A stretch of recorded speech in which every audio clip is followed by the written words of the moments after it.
Ang Mindanao ay maraming iba pang mga deposito ng metal at di-metal na mineral sa buong isla, kabilang ang ginto, tanso, at limestone. Ang Caraga Region sa Mindanao ay ang pinakamalaking operasyon ng minahan na hinihimok ng nickel at ginto, na ang rehiyon ay ang mining capital of the Philippines, dahil sa mataas na halaga ng produksyon. Ang produksyon ng metal na mineral ay nag-aambag ng malaki sa pambansang halaga, at ang mga operasyon dito ay gumagawa ng isang malawak na hanay ng mga metal, kabilang ang bakal, pilak, at tanso. Narito ang top 10 biggest mining operations sa Mindanao. Ngunit bago yan ay huwag kalimutan i-click ang like, subscribe button, and notification bell, para laging updated sa mga video na ating ginagawa, para sa inyong dagdag kaalaman. Salamat! 10. Agusan del Sur. Ang pinakamalaking operasyon ng minahan sa Agusan del Sur ay ang Philsaga Mining Corporation na nakatuon sa underground gold mining sa munisipyo ng Bunawan. Ang PMC ay isang makabuluhang tagapag-empleyo sa lalawigan at kasangkot din sa iba pang mga proyekto sa lugar, tulad ng Andap Valley Complex. Ang pinakamalaking lokasyon ng minahan sa Agusan del Sur ay ang Andap Valley Complex, na humahawak ng maraming mga malalaking operasyon para sa ginto at iba pang mga mineral, kabilang ang mga mina na pinatatakbo ng mga kumpanya tulad ng Mark Ventures Mining and Development Corporation at Philsaga Mining Corporation. Ang isa pang makabuluhang lugar ay ang munisipalidad ng Bunawan, na may malaking lugar ng pagmimina sa ilalim ng lupa sa loob ng Barangay Consuelo. Siyam.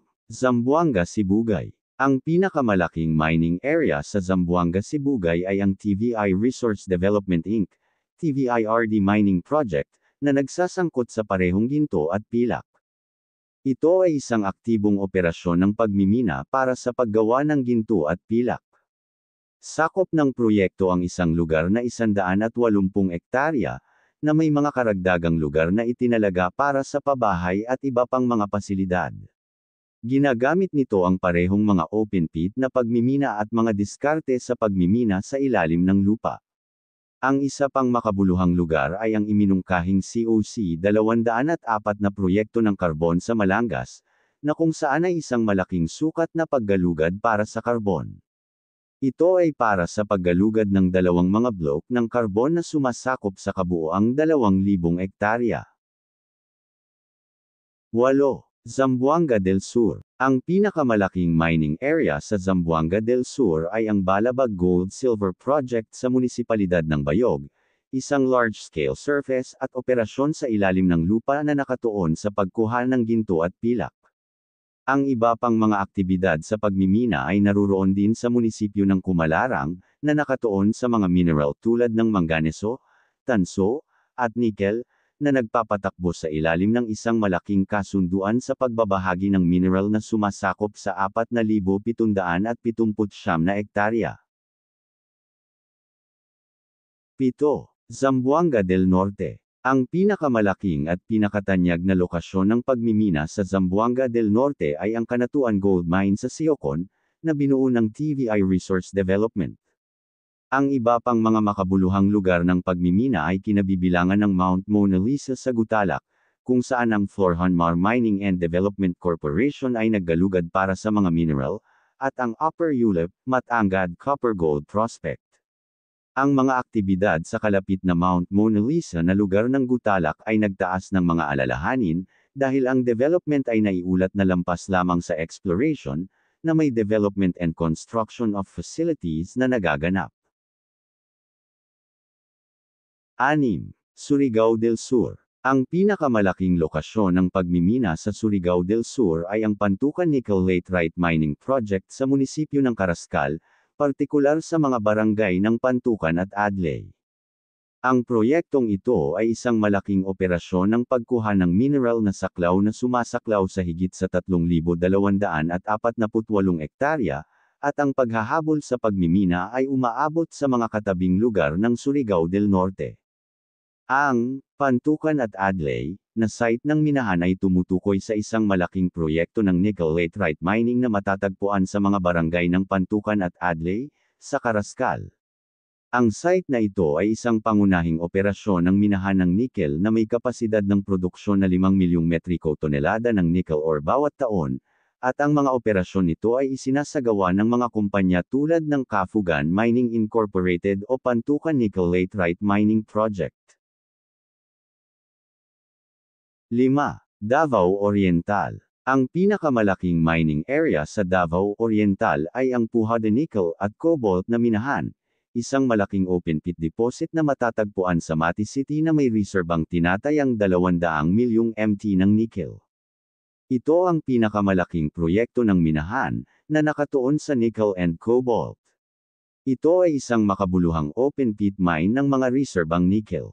Ang konsesyon ng pagmimina, na hawak ng Asiaticus Management Corporation, ay sumasakop sa halos 17,000 ektarya at kasama ang mga bahagi ng buffer zone para sa Mount Hamiguitan Range Wildlife Sanctuary.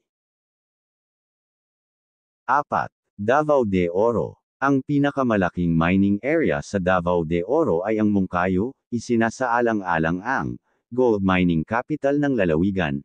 Sikat ito sa mga mayamang deposito ng ginto at ang makasaysayang Diwalwal Gold Rush, lalo na ang lugar ng Mount Diwata na Gold Rush Area, at ang King Copper Gold Project sa Pantukan. Ito ang isa sa pinakamalaking proyekto ng tanso at ginto sa Pilipinas, na matatagpuan sa Barangay King. Bilang karagdagan, ang North Davao Mining Corporation ay sumasaklaw sa isang makabuluhang bahagi ng lalawigan na may malawak na mga prospect ng ginto at tanso, isang malawak na lugar na sumasaklaw sa 20,237 ektarya na may maraming mga prospect ng ginto at tanso, kabilang ang mga deposito ng Iho at Amaken deposits. 3. Dinagat Island. Ang pinakamalaking mining area sa Dinagat Islands ay ang site ng AAM Phil Natural Resources Exploration and Development Corp. Ang kumpanyang ito ay may 1,680.81 ektaryang lugar ng minahan sa mga munisipyo ng Basilisa at San Jose, na nakatuon sa extract nickel. Ang isa pang pinakamalaking operation ay ang Stagno Libho Mining Project, isang malaking proyekto na Dines nickel at mga nauugnay na mineral. Sakop ng proyektong ito ang 1,149.83 hectares sa Barangay San Antonio, San Jose, Garcia, General Aguinaldo, at bayanihan sa munisipalidad ng Libho. Gumagamit ito ng isang tabas ng pamamaraan ng pagmimina at para sa nickel at iba pang nauugnay na mineral. Ang mga paghahabol sa pagmimina ay naitatag ng higit sa kalahati ng masa ng lupain ng isla, na May 19 na naaprubahan ng mga kasunduan sa pagbabahagi ng mineral at 3 magkasanib na kasunduan sa operating sa lalawigan, kahit na maraming mga operasyon ang kasalukuyang sinuspinde o sa pangangalaga at pagpapanatili. 2. Surigao del Norte. Ang pinakamalaking operasyon ng pagmimina sa Surigao del Norte ay malamang na ang Silangan Copper at Gold Project, na kasalukuyang binuo ng Philex Mining Corporation at natapos upang maging isa sa largest-scale mines. Ang isa pang makabuluhang operasyon ay ang mine ng Taganito Nickel, na pinatatakbo ng Hinatuan Mining Corporation, na isang pangunahing exporter ng nickel. Ang minahan ng Boyongan ay isang malaking minahan ng tanso na matatagpuan sa timog ng Pilipinas sa Surigao del Norte. Ang Boyongan ay kumakatawan sa isa sa pinakamalaking reserbang tanso sa mundo, na tinansya ang mga reserba na 300 milyong tonelada ng mineral na grading na 0.6% tanso. Ang minahan ay mayroon ding reserbang 9.6 milyong oz ng ginto. 1. Tampakan, South Cotabato. Ang Tampakan Mining Project ay isang napakalaking, world-class copper and gold project na matatagpuan sa Tampakan, South Cotabato, na pag-aari ng Sagittarius Mines Inc. Ito ay isa sa pinakamalaking undeveloped copper-gold deposits sa mundo at nahaharap sa makabuluhang pagsalungat mula sa mga lokal na grupo dahil sa mga alalahanin sa kapaligiran na may kaugnayan sa open pit na pagmimina. Habang ang proyekto ay nakasentro sa Tampakan, South Cotabato, umaabot din ito sa mga munisipyo ng Kiblawan, Davao del Sur, Malungon, Sarangani, at Columbio, Sultan Kudarat. Ito ay itinuturing na pinakamalaking undeveloped copper gold mine sa Southeast Asia. Hawak nito ang isa sa pinakamalaking mapagkukunan ng tanso at ginto sa buong mundo, na may tinatayang 2.94 bilyong tonelada ng grading ng ore na 0.6% na tanso.